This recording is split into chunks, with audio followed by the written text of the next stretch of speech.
Hello विद्यार्थियों, मैं देवेंद्र कुमार आज की क्लास में आप सभी का फिर से स्वागत करता हूं।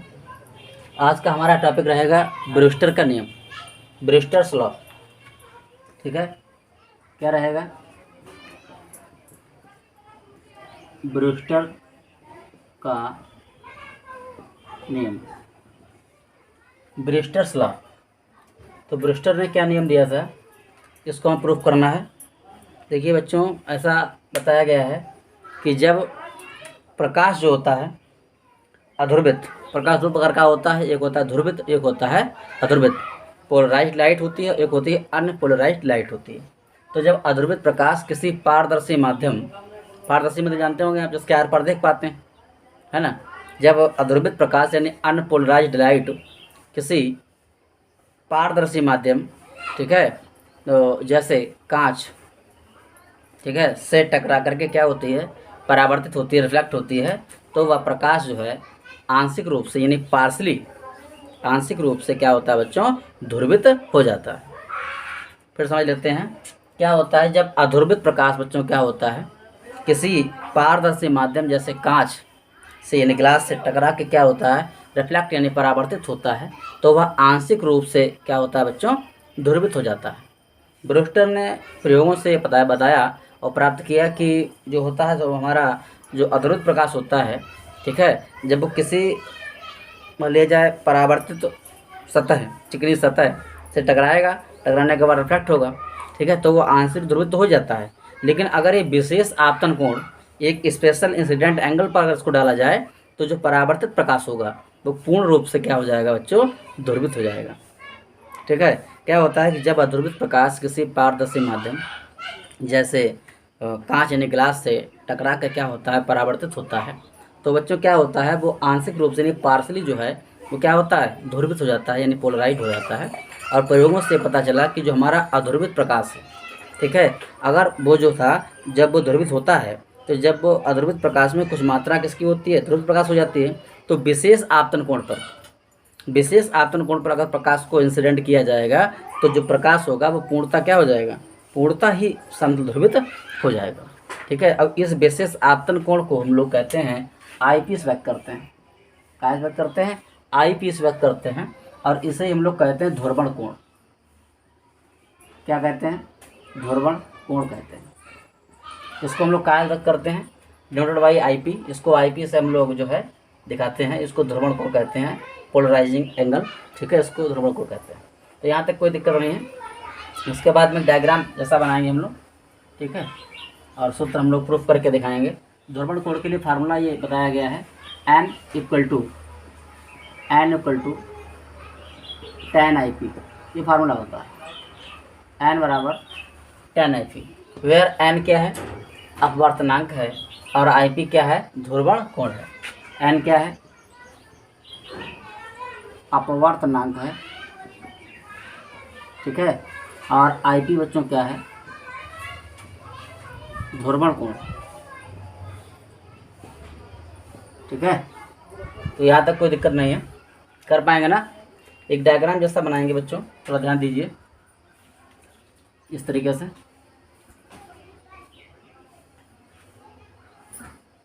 इसको आप मान लीजिएगा एम एन, और ये हमारी कोई इंसिडेंट रे है लाइट की।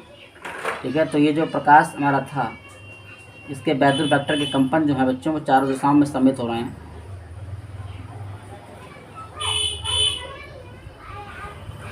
ये पॉइंट मान लीजिए ए, ये कैसा प्रकाश है, ये बच्चों अध्रुवित प्रकाश है।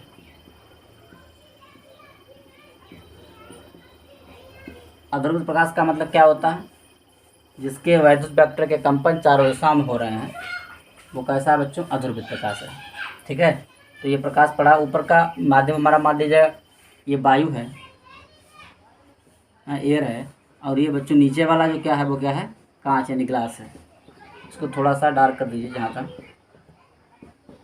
ऐसे कर दीजिए, यहाँ हल्का हल्का कहीं कहीं, ठीक है, इस तरीके से। तो ये प्रकाश से पड़ेगा तो क्या होगा, यहाँ से परावर्तित हो जाएगा। तो ये प्रकाश जो यहाँ से गया है, वो आंशिक रूप से क्या हुआ है, समतल ध्रुवित हो गया। कैसा हो गया है, समतल ध्रुवित हो गया। ये कैसा प्रकाश है बच्चों? समतल ध्रुवित प्रकाश है, समतल ध्रुवित प्रकाश। ठीक है, ये समतल ध्रुवित प्रकाश था बच्चों। जिस एंगल पे ये हमारी लाइट रे इंसिडेंट हुई है वो आईपी है। ठीक है, कितना है आईपी, और इसी एंगल से क्या हुआ, ये रिफ्लेक्ट हो गया। तो ये भी आपस में कैसा रहेगा बच्चों? इक्वल रहना चाहिए, है ना। और ये हमारा एक मीडियम है, ऊपर का वायु है, नीचे का क्या है, ग्लास कांच है। और नीचे जब हमारी वेव आती है, लाइट रे नीचे आती है, तो ये थोड़ी सी इस तरीके से आ रही है। ठीक है, और ये जो प्रकाश था, ये जो लाइट हमारी है बच्चों, वो कैसी है आपको बता दें। ये हमारी कैसी है? ध्रुवित है, पोलराइज्ड लाइट है। ठीक है, ये लाइट कैसी है बच्चों? पोलराइज्ड है, ध्रुवित प्रकाश है, क्योंकि इसमें वैद्युत वेक्टर के कंपन जो हैं वो प्रकाश के संचरण की केवल एक दिशा यानी परपेंडिकुलर कंपन कर रहे हैं, और ये एंगल जो है वो स्मॉल आर है। ठीक है ना, अपवर्तन कोण स्मॉल कितना है? स्मॉल आर है ना।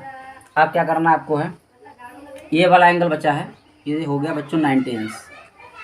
कितना हो गया? 90 अंश। क्यों हो गया बताया जाएगा।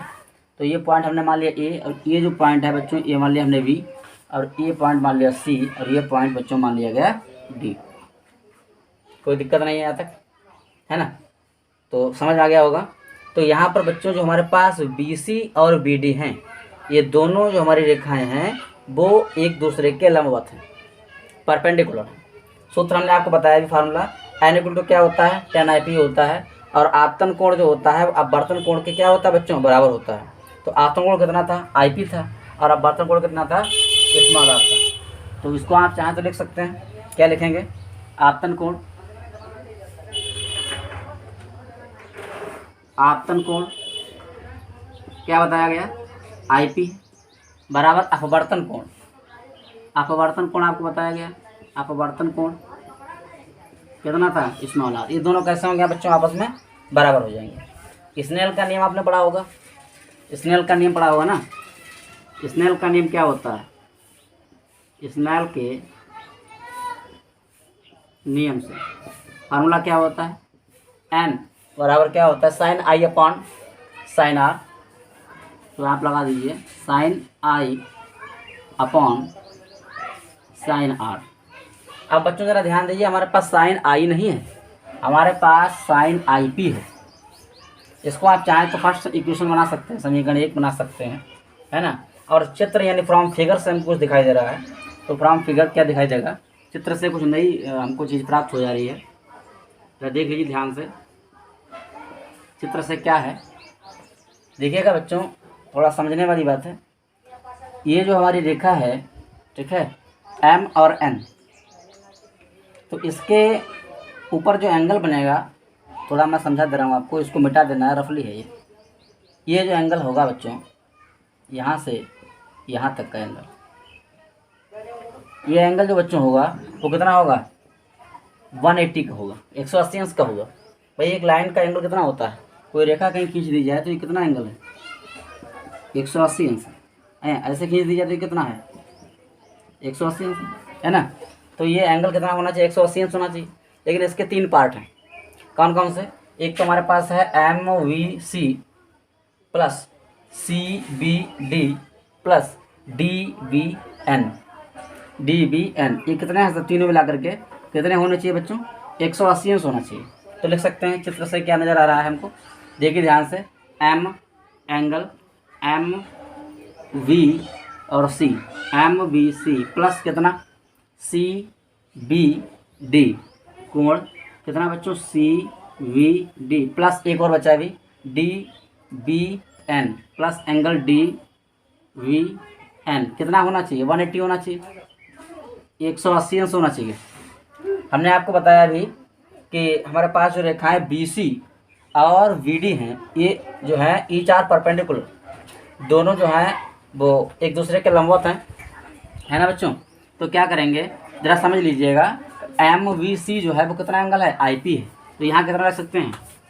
कोण IP प्लस CBD, एक बार इसको लिख लीजिए, CBD प्लस कोण DBN कितना है? DBN बताया जा चुका है, दिखाई रहा है, दिख रहा है ना, स्मॉल आर है, और इक्वल में कितना आ गया 180 अंश। चूँकि अभी आपको बताया गया कि BC और BD जो है परस्पर लंबवत हैं। क्या क्या, BC लंबवत किस पर है, ये लंबवत का साइन होता है परपेंडिकुलर का, किस पर है ना, BD के। तो इसलिए कितना होगा एंगल हमारा, कोण कौन सा, कोण CVD कितना हो जाएगा बच्चों, 90 अंश हो जाएगा। लगा दीजिए, तो एंगल IP प्लस ये वाला कितना आया 90 अंश, प्लस ये कितना आया हमारा स्मॉल r इक्वल टू 180 अंश आ गया है ना। तो कोण IP और प्लस r ये कितना आया 180 माइनस 90, कितना बचा IP प्लस r, कितना बचा बच्चों जरा ध्यान दीजिएगा, IP प्लस r कितना आया 180 में से 90 के कितना बचा, 90 अंश बचा, 90 अंश आ गया। कितना आ गया बच्चों, 90 अंश आ गया। ये हमारा एक फार्मूला बन गया, ठीक है। और यहाँ से हम लोग जो है एक और चीज़ याद कर सकते हैं, यहाँ से हम लोग एंगल R निकाल सकते हैं। तो अगर बच्चों यहाँ से R याद किया जाए तो कितना आ जाएगा 90 माइनस, भाई ये पक्षांतर हो जाएगा ना इसका, है ना, लेफ्ट से राइट में आएगा तो कितना हो जाएगा, माइनस का हो जाएगा, तो हो जाएगा 90 माइनस IP। ये भी एक हमारा फार्मूला यहाँ से जो हमको है प्राप्त हो रहा है ना। और सूत्र हमको पता ही है, फ्रॉम फर्स्ट स्नेल के नियम से हमको पता ही सारी चीज़ है। ये थोड़ा सा हम हटा दे रहे हैं, उसको जगह थोड़ी कम है। तो स्नेल के नियम से या कह दी समीकरण 1 से, एक ही बात है, ठीक है। चाहे समीकरण 1 से बात कर लीजिए आप, चाहे स्नेल के नियम से, स्नेल नियम से। स्नेल के नियम से बच्चों क्या है, सूत्र आपको पता ही है, n इक्वल टू कितना था sine IP upon sine R, n equal to sine IP upon small r, और स्मॉल r साइन जो था, तो साइन तो ऐसे रहेगा, और r की वैल्यू अभी हम फाइंड कर चुके हैं 90 माइनस IP, कितनी है 90 माइनस IP, और साइन 90 माइनस थीटा जो होता है वो बच्चों क्या होता है, कॉस थीटा होता है, कितना होता है ना, कॉस थीटा। तो n इक्वल टू कितना आ गया साइन IP अपॉन कितना हुआ ये कॉस IP, और साइन अपॉन कॉस क्या होता है बच्चों, आप जानते हैं ना, tan होता है। तो कितना आया n इक्वल टू कितना आ गया, साइन अपॉन कॉस क्या होगा, tan होगा ना, तो कितना आ गया आपका tan IP।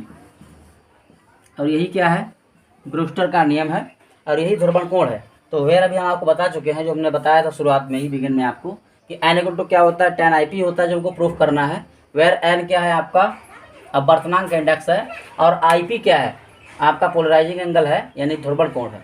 यही हमारा जो है कि ब्रूस्टर का नियम है, और अपवर्तनांक और उसमें जो है संबंध भी है ना। और ये हमारा जो है आपतन कोण और अपवर्तन कोण में क्या है संबंध है, चाहे ध्रुवण कोण और अपवर्तन कोण में आप संबंध कह लीजिए। तो शायद कोई दिक्कत आपको नहीं है, यहाँ तक कर पाएंगे, ठीक है। फिर